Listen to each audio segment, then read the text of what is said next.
Hi, I'm Paul Germain, and welcome to another session of Smart Boating. As you know, if you watched the show before, we cover a wide variety of topics from bottom paint to electronics. And the whole idea is to provide you with some information to help you make smarter decisions and have more fun on the water. Today's show is going to be a slightly different venue, if you will, and we're going to dive into toy boats and motors. And joining me today is a guy that's very knowledgeable in that area. His name is Chris Bauer. Welcome, Chris. Thank you.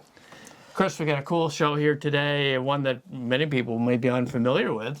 But before we get into it, can you share a little bit about your boating background and your background with toy boats and motors? Sure. Currently, oddly enough, I don't own a real boat, but I've always been interested in boating from my grandfather and my uncles. And then I got into toy boats and motors when I was on vacation in Orlando one day, and we went to eat at a place called the Boat House, and there was these miniature outboard motors, and I saw them. I thought they were actually just ornaments at first, but then I found out that they were toy boats, toy motors rather, made in the 50s, and fell in love. And since then, it's been an ongoing passion. Wow, well, that's a neat way to get involved in it. Well, you've got obviously just the right experience for the show, so why don't we get right into it? Sure.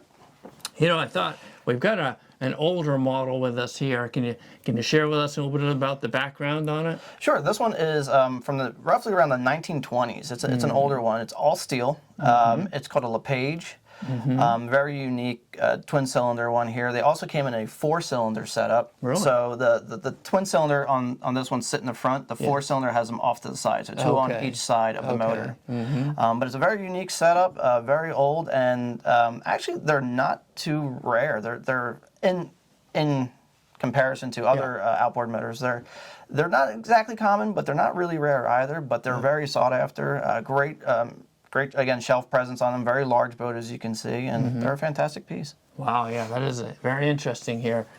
We've got another large boat with a motor here. And we're just showing people a sampling today. There's a lot of different models and so on. I think that's about right. Sure. So this one also kind of segues a little bit into the creativity of individual collectors. Right. Where the entire boat trailer you see here was custom made by one of the modelers in our group. Yep.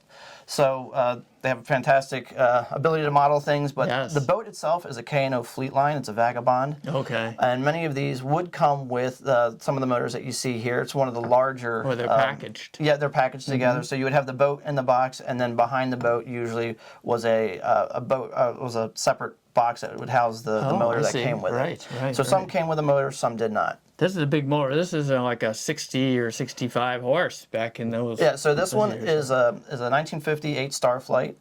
It's a 50 horsepower. 50 horsepower. Yeah, this one's referred to as the Fat 50. Yeah, it's a big 4-cylinder. Yep, and this is in 58 they broke into two different sizes of K&O motors. There was a smaller horsepower and the larger horsepower. So the smaller horsepower was a 35. This one was the 50 horsepower. Oh, right. And it was much larger. It's about the size, I would say, of almost like a Pepsi can.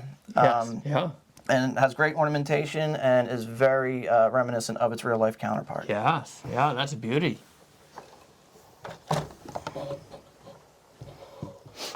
Now we've got a couple things here. We've got a motor in a box and a motor on a stand. Yep. So in 59, actually in 58, they started, K&O started putting them in what we've referred to as these painted boxes.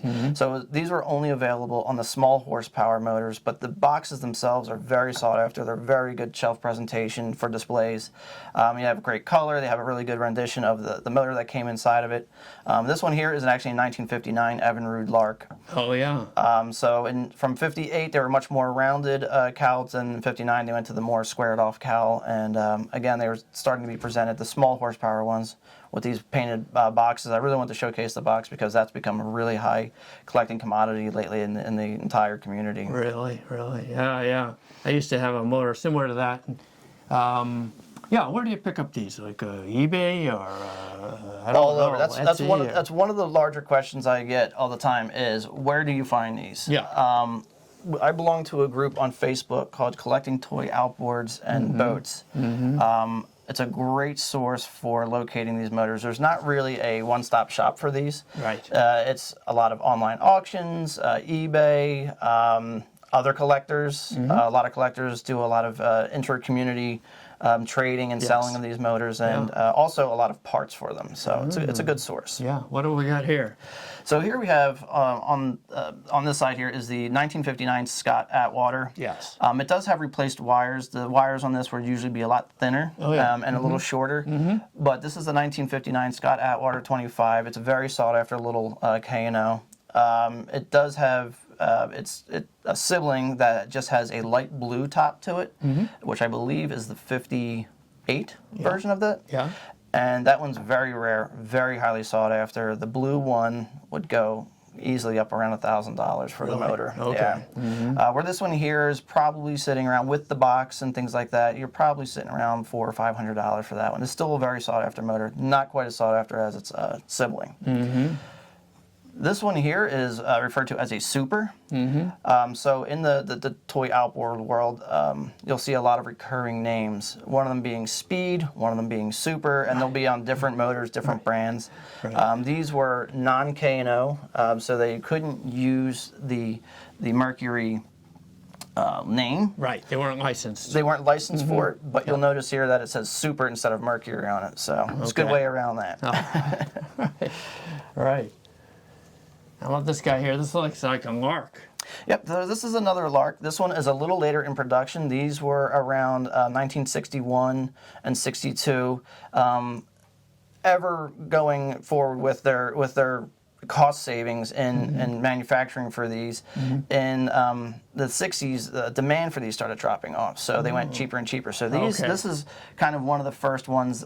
There was a 59 Johnson that was all plastic, but this is an all plastic Evinrude Lark. There is an all metal version of this that's worth a great deal more than the plastic one. But the plastic ones are also very detailed. They have a really good mimic look of the correct model. But it's just a little cheaper made, a little smaller than its metal version. Yeah. But this is all plastic one. This one came in a couple variations where you see a decal wrap all the way around. Yes. There was a version that had a metal wrap all the way around. Right. Same motor, two different production styles. Well, Chris, we got an interesting toy boat and a pretty big motor on it. That was big for its day. I'm guessing it was 60, 75, somewhere in that neck of the woods. This is another 50. Oh, it's a 50. Yep, this is a 50. This is a Johnson Super Seahorse. This one's from 1959. As you see the setup here, this is a K&O Fleetline Marlin boat. Okay. And they didn't necessarily come with this specific motor. A lot of hobbyists do put this motor on the boat just because it looks good together. It does, yes. Although it's clearly oversized a little bit, and the only problem with it is the turning radius. The remote steering bracket kind of hits the little wood setup. But it makes a great, again, shelf presence. You can still use it this way. The 1959 Johnson Super Seahorse by K&O was actually pretty intricate. It had these rear tabs on either side, and it had a separate tab on the front to really kind of mimic, again, its real-life counterpart. The big issue with this particular motor is once these rear tabs, inevitably over time, they became lost, and those are very, very hard to find, very expensive to replace. Right. And so it's one of those things where, again, if you're going to get into this hobby, do your research, do your education, understand what you're getting. It's a great motor. It's a nice big motor. It's probably one of the lesser sought after large V4 Johnsons, but still, it's one of my favorite. I love it. Yeah. It's a nice fit for that boat. Here's some motor. It's a little smaller here. So this one's a little smaller. Johnson again, though. Yep, another Johnson. So this one's a little bit smaller. Again, this is you just saw the larger Super Seahorse. Yeah. This is the smaller line of K&O motors, and this one is 40 horsepower. Yep, this is a 40 horsepower. This one is 1960, and this is a very rare, very hard to find motor. I don't know specifically what happened in 1960, but the 1960 40 horsepower to 1960 75 horsepower are very sought after motors, hard to find. The 40 horsepower being one of the hardest to find. Okay. So this is actually a very rare motor, very sought after, very expensive. What kind of money? What kind of money would you be looking for? Something along the lines, if you found a mint one of these Motor alone without this box or anything, you're looking probably around $800-900 for Wow. something like this. I've seen them go up into like around $1,200 range just for the motor in really good condition. But yeah, these are very soft and hard to find. I'm not exactly sure why, but the 1960 on its own was a hard year to source. Isn't that funny? Here's one that's similar, right? Yep. So similar in value. But this one's a little bit more common, but still a very rare motor. This is a 1962. Again, you can see that they did a really good job of getting all the detail correct on it. This nice grab handle in the back, the 4-star logo in the front, and everything like that. This is a 1962. It's identical in construction to the 1961. The big difference there being the decal in the front and back, and then on the back trim of this particular one, you'll see a little break here, a little plate that has a little name on it. Okay. That's pretty much the only difference between the 61 and 62, but the 62 is much rarer than the 61. Really? Wow. But they're both a little bit more common than the 1960. Again, I don't know why. Maybe people just don't part with them. But it's important to be aware of these nuances when if you're going to spend money. Exactly. In most hobbies, the older things tends to be the more valuable and rare. Yes. With this one, oddly enough, up into 1961 and 62, they became more rare.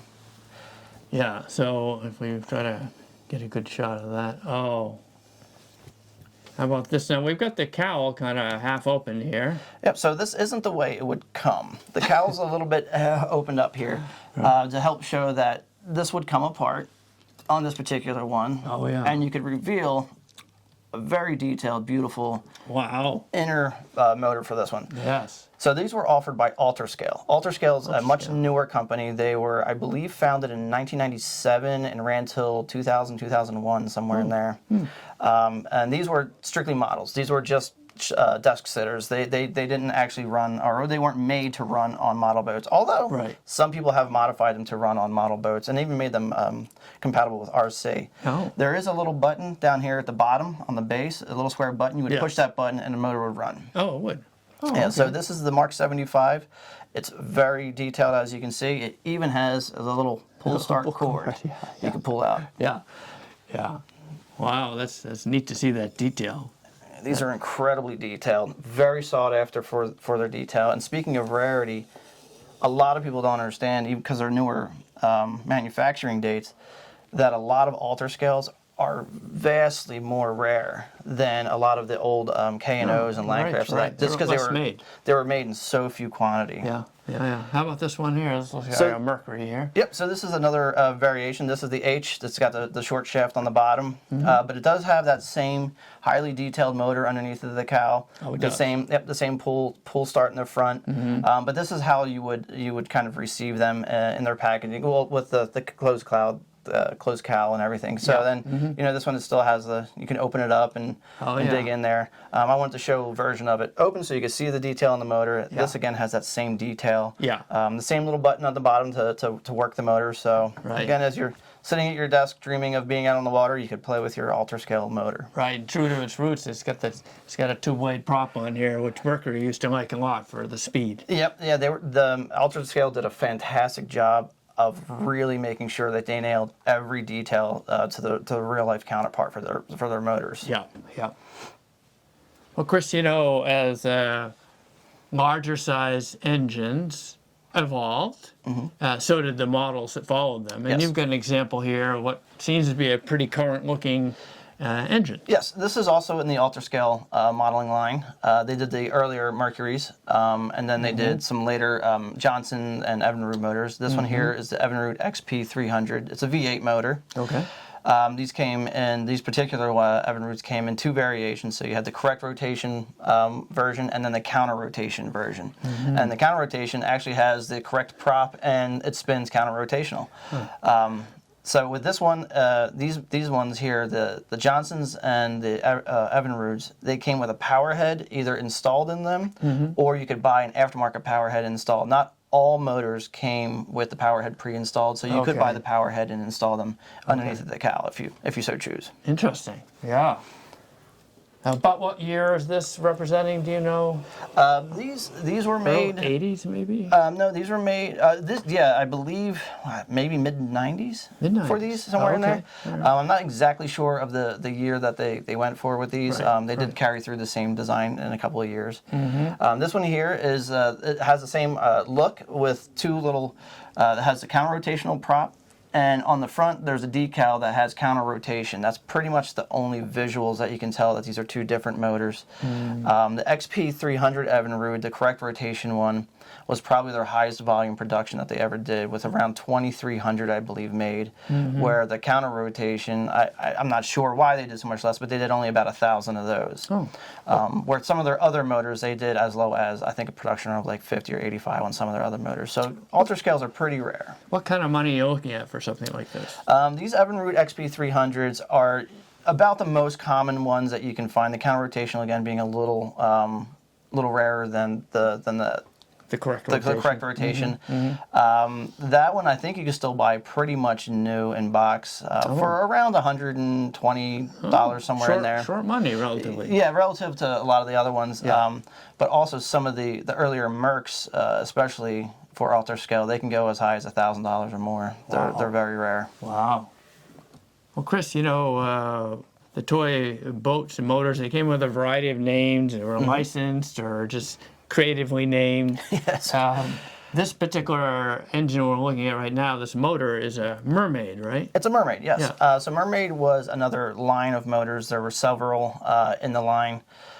So some of them, oddly enough, came labeled as Mermaid on them. Other ones were labeled Streamline and sold in Mermaid boxes. Completely different shapes and different styles, but yeah, they were all under the Mermaid line of motors. This particular one, the orange one, some of the motor manufacturers actually started getting quite, I guess, ingenious with their on-off switches, and the tiller handle on this one is the on-off switch for this motor. Right. So it makes it's a very interesting little motor, all metal motor.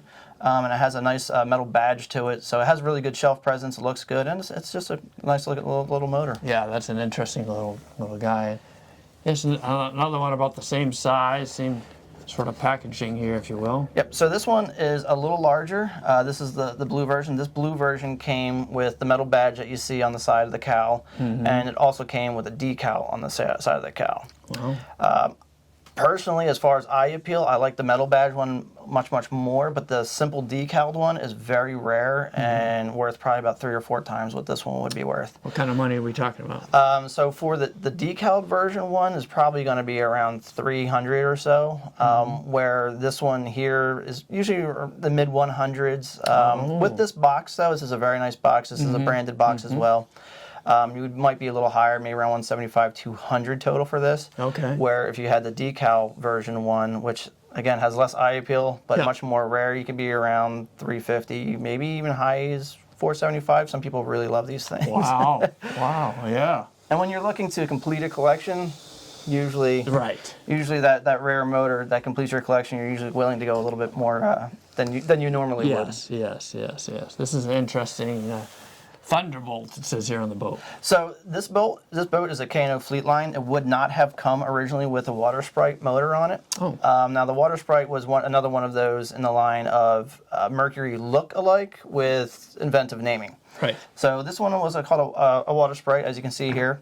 The paint on this one is very interesting. You'll see that it's kind of like this, almost like a rose gold bronze color. Yes.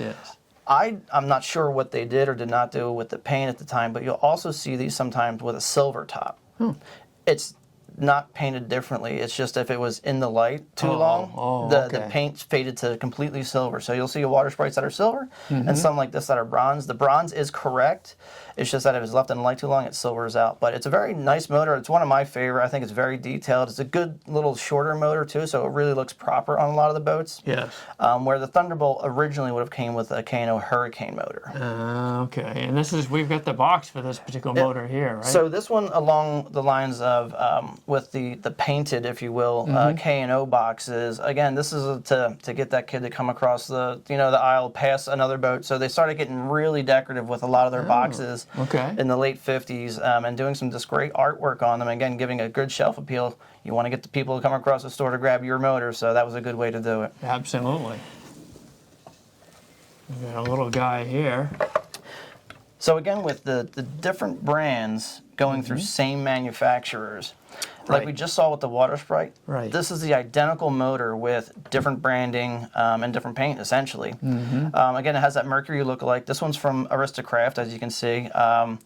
The only big difference beyond just the aesthetics was the front. This has a very plain front faceplate with a decal for the Aristocraft, where the Water Sprite has actually like a debossed logo for their Water Sprite on that. Okay. Same exact motor though, same exact manufacturer, two different brands. Very subtle differences, huh? Yep. How about this one? This one is unique. I see there's two propellers on this one. Yep. So as far as I know, and I've looked into a lot of them, without it being a custom motor, without some modeler making their own motor, this is the only two-prop manufactured motor that I'm aware of, at least from that era of the 50s and 60s. This is by a company called Famous. It's Famus. There's no O in there. Okay. They made, I think, about 8 different motors. Again, very good branding, very nice boxes, very bright colored. But this one's just, again, it's unique due to the twin props. They both work. They both spin. They really? These were a little more cheaply made. So sometimes they work, sometimes they don't. Okay. But this one happens to be very sought after just because, again, it's that unique eye appeal to it. It is a little bit more rare. Yeah. I'm not certain if it's rare because nobody parts with them, so you never see them, or if it's rare because it had low production numbers. So Right. you can kind of, take what you will as for why it's rare, but this one's a very sought after little motor, So that would especially cost in some the money Famous for line. something like this. Yeah, these ones, they're usually with their box too. I don't know how some brands manage to stay with their boxes through the years more, much more well than others. But this one would be around that 250 mark, 275, Okay. especially if it's in mint condition with its box, maybe even pressing 300. Yeah. But as far as the Famous motors are concerned, most of the other ones are usually in the mid 100s. And again, that fluctuates with demand, and Right. if somebody's looking to complete their Famous collection and that's the last one they need, they might go a little higher. They grab. Yep. Yeah. Chris, some of the names that go with toy boat engines remind me of other pieces of machinery. For example, this McCulloch. When I think of a McCulloch, I think of a chainsaw. What's going on with this one? So this one is it's one of the later produced ones. It is all plastic model motor. So with that, people are kind of two minds. Like there's the ones that love the metal motors, and that's their real deep dive is going on the metal motors, and kind of view the plastic ones as not as valuable. Right. A lot of the plastic ones were more cheaply made. Yeah. But in this case here, there's an all plastic Elgin and then the McCulloch, and they're pretty rare and very sought after. Both smaller plastic motors. Okay. But very sought after, especially the McCulloch with the box. The boxes for these, like many boxes, are hard to find. But this McCulloch here, it's a little tanner than it would have been. It's usually much more white. Right. That's from age. A little bleached. Yeah, it's a little aged up, but these are usually in poor shape. If you find a mint condition one, you found the gem. Really? But these, just because of the poor quality of their manufacturing, Yes. they usually don't run, and they're all sealed, so you can't like open them up and kind of clean them out. Oh, okay. So they're all like kind of sealed together, and the decals, they didn't really hold up over time. So they usually show a little bit more wear, but as far as plastic motors, which generally have a little less desirability, the McCulloch and the Elgin are very desirable and quite hard motors to find. But usually, again, you're going to find them in a little bit rougher shape, but they're still very desirable motors. A couple $100, $300. Yes, these are very heavily dependent on value on who's looking to buy it. You can go as low as $100, and I've seen some of these go as high as $350, $400, Okay. Depending on their condition again. This is a very interesting looking little guy. So this motor is interesting, and I wanted to kind of showcase this one because this is one that really kind of plays off of the same manufacturing factory, many different brands. Yes. So this exact motor, exact color, exact everything appears in like 3 or 4 different brands. Sometimes I think maybe even a little bit more. But you'll see this in an NBK box, in an Olsen box, in a Super box, in a Landcraft box, in an Aristocraft box. So this exact motor in some of the greatest marketing, they made the exact same thing and just gave it a bunch of different brands and sent it out there. So this one was really heavily sold.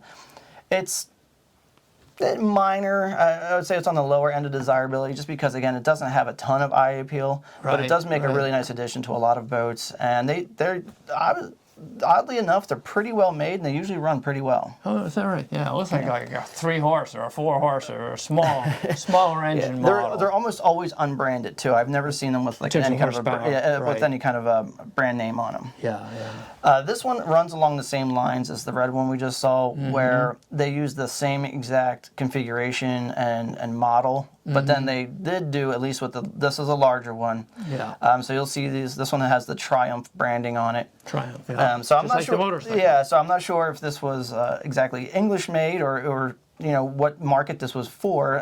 Carrying the Triumph name, obviously very English. Yeah. But this exact motor with the green and you see these with either all bare metal lower or the painted lower like this. Okay. All right. Both are correct.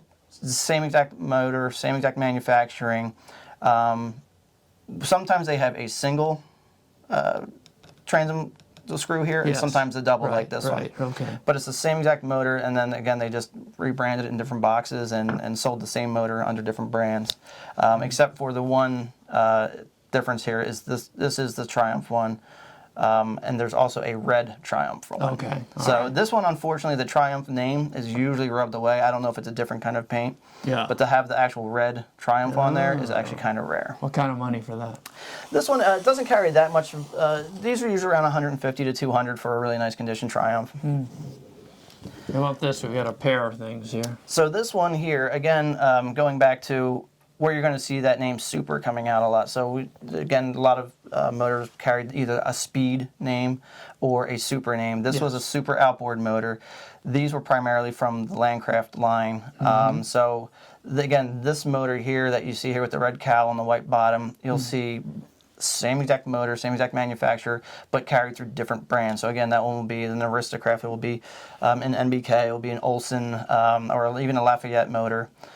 With different boxes, same exact motor inside. I don't know if they carry different price tags originally, Right, for sure. but Maybe. I'm sure they probably did. Some people had their brand that they loved, and they would pay a little extra for it. But this one we do call these Supers just because it says Super on the box. But they were a Landcraft line of motors. Yeah. Landcraft must have been very popular. They definitely made a lot of motors and boats for that matter. Yeah. This is. What strikes me is the coloration of this box. This really pops out, doesn't it? Yeah, so I guess this is where marketers started getting more of a say in how these things were made. Right. So this little bit bigger motor, a little bit bigger box than you would normally see in a K&O line. Right. This one has, again, that bright color, a lot of pop, a lot of eye appeal to get the children to walk across the store and pick this particular motor. Even when you look inside, you'll see that this is mimicking the Evinrude Big Twin.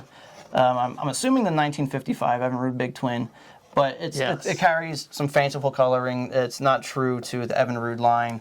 It has, again, a little bit more bright pop.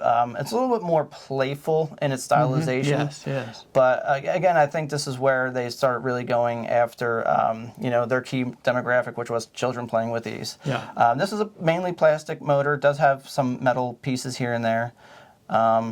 They're pretty sought after, the Gropners, but there's quite a few out there, and a lot of them have their boxes with them, so you're going to be floating around the mid-hundreds or low 200s on these, depending on condition and the condition of the collateral that goes with it. Okay. Well, Chris, we've come to the end of our show today. Is there anything you'd like to add before we wrap up? Sure. If anybody out there is interested in learning more about the hobby, about the boats or the motors, we have a fantastic Facebook group. Just look up Collecting Toy Outboard Motors and Boats. And you have to submit to be accepted into the group, but you're more than welcome to come, learn, and enjoy. Perfect. Thank you. Thank you. And thank you, Smart Boating viewers, for joining us.